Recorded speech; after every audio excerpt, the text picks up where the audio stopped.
با عرض سلام خسته نباشید خدمت شما دوستان عزیز. یک یخچال ویترینیه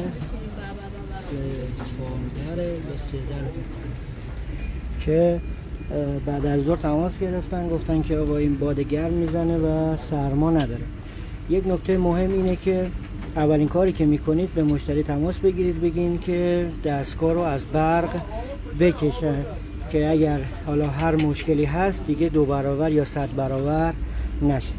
بعد که ما اومدیم بالا دیدیم این کارتونایی که ملاحظه میکنید پشت کندانسور قرار داشت و بعد دستگاهی که تو برق زدیم دیدیم که کمپرسور کاملا شدیداً داغه، یعنی 1 ساعتی که زمان برد تا ما برسیم هنوز همچنان کمپرسور داغ بود و فن داخلی جام کرده بود و کار نمی‌کرد که الان میرم بالا و نشون میدم خدمتتون.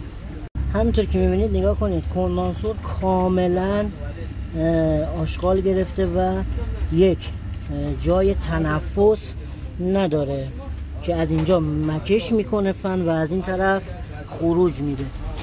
یکی اینکه اول باید اینو کلا با فرچه، چون اینا رادیاتورشون فیناشون با هم فاصله داره، به داخل کشیده نمیشه، فقط همین رو کیپ میشه. با یک فرچه سیمی کاملا روی اینا رو میکشین یا از اون فرچه هایی که برای رادیات هست روی اینا میکشین تا این جرما بره. بعد که این جرما کلا ریخ پایین، یعنی چیکار میکنید؟ این پایین دستگاه این جرمایی که اینجا هست اینا رو مجددا جمع آوری میکنید، چون اگر این کار نکنید دوباره باز میکشه داخل.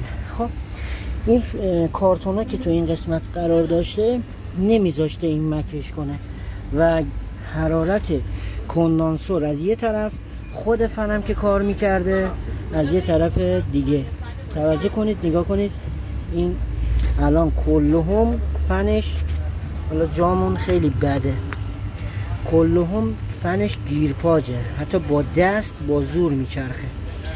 بعد این فن اینقدر به این حالت بوده تا سیمپیچش کلا آب شده. نگاه کنید اگر کاملا مشخص باشه این سیمپیچ کلا آب شده. میشه اینو الان باز کرد و اون قسمت هایی که برق ورودی هست و از هم جدا کنیم، چون مشتری میگفت برقم میگرفته. خب از هم جدا کنیم و شاید بشه بازسازی کرد، ولی اصلا 1% بازدهی نداره. حتی اگر رام بیفته به علت اینکه بوشای برنجی که داخل این فن قرار داره خاصیتش از دست داده و دوباره باز همین اتفاق به زودی زود میفته. پس بهترین راه اینه که فن کندانسور رو تعویض کنید. خب حالا چه اتفاقی میافتاده که این دستگاه باد گرم میزده؟ ببینید وقتی که کمپرسور روشن میشه، علاوه بر این که گرمای محیط داخلش رو توسط لوله‌های رفت و برگشت جذب میکنه و میره داخل کندانسور، خب این حرارت باید دفع بشه دیگه. اگه حرارت دفع نشه کمپرسور کاملا داغ میشه که همچنان کمپرسور داغه و در اصطلاح کمپرسور اوورلود میکنه. وقتی اوورلود کنه خب مشخصه دیگه کمپرسور خاموش میشه و دیگه کار نمیکنه، یا مثلا هر 2 ساعتی اوورلود میکنه باز دوباره استارت میخوره و این اتفاق میفته. یعنی شما حتما باید به مشتریتون بگین به محض اینکه یخچال یا کولر هر کدوم از این سیستما باد گرم زد، اولین کاری که میکنید از برق در بیارید که ادامه دار نباشه و اگر این برق در نمی آورد موتورش 100% میسوخت.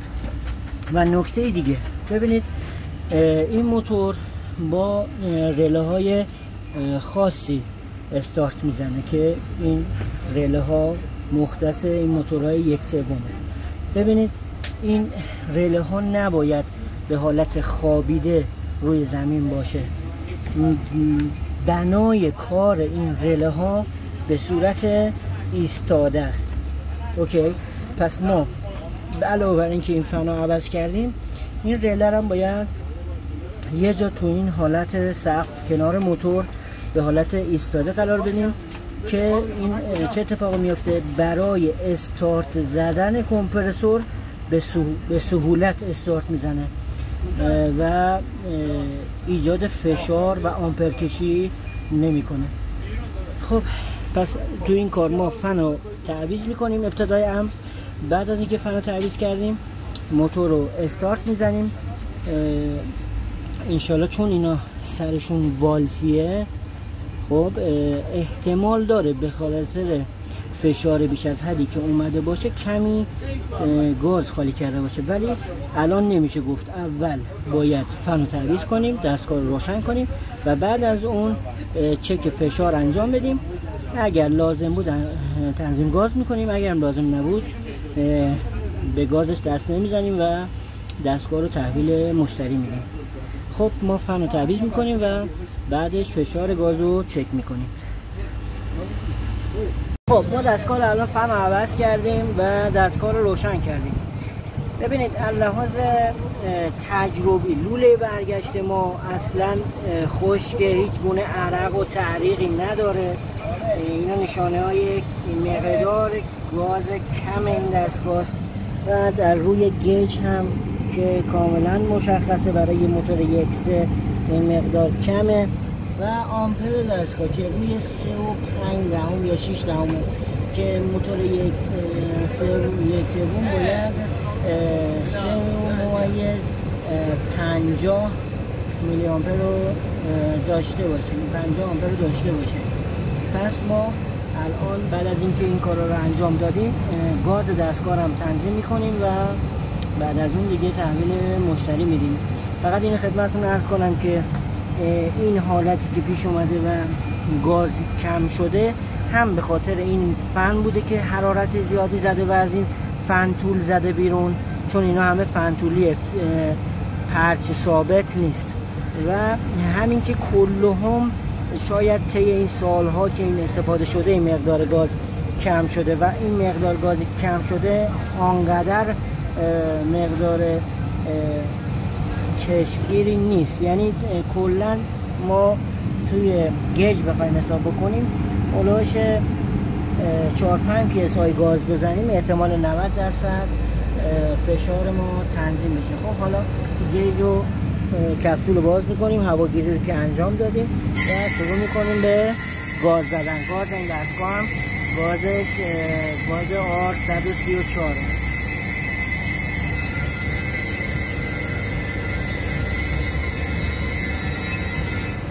باز دوباره گیج و کپسول رو میبندیم تا کاملا این لوله برگشت به ما تعریق بده و ابتدای خروج لوله مویی توی این دستگاه به ما پاشش حالت یخزدگی رو بده.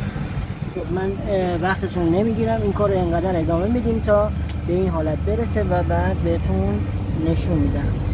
خب همینطور که میبینید الان فشار گاز روی تقریبا 25 و آمپر روی 3.38 نزدیک به 3.40 و لوله برگشت الان کاملا خیس شده و تعریق کرده و لوله پاشش لوله موی مایع کاملا خنکه و داره به حالت یخزدگی میره و اینجا هم که لوله برگشت کلا تعریق کرده.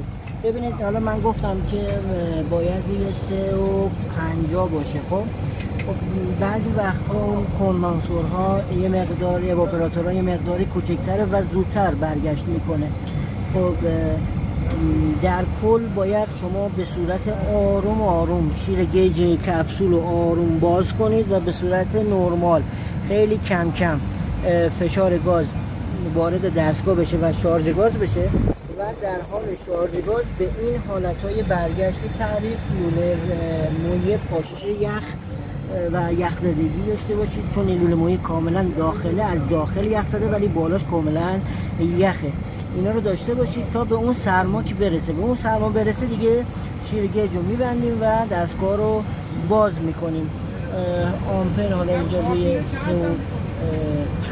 نرفته، اینا همه لزوم نیست.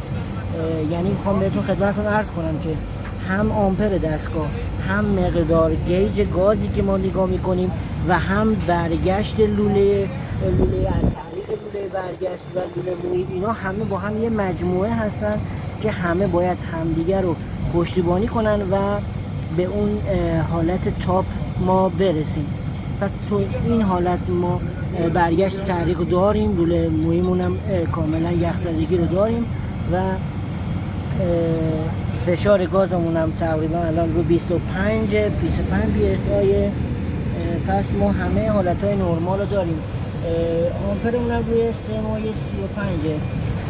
پس این دستگاه الان لحاظ شارژ گاز تکمیل شد، تقریبا هولوش 8 پی اس آی گاز خورد و الان دیگه میتونیم دستگاه رو تحویل مشتری بدیم. و این قسمت که خدمتتون عرض کردم که خیلی مهمه، ببینید من اینجا پیچ کردم و اینو ثابت نگه داشتم.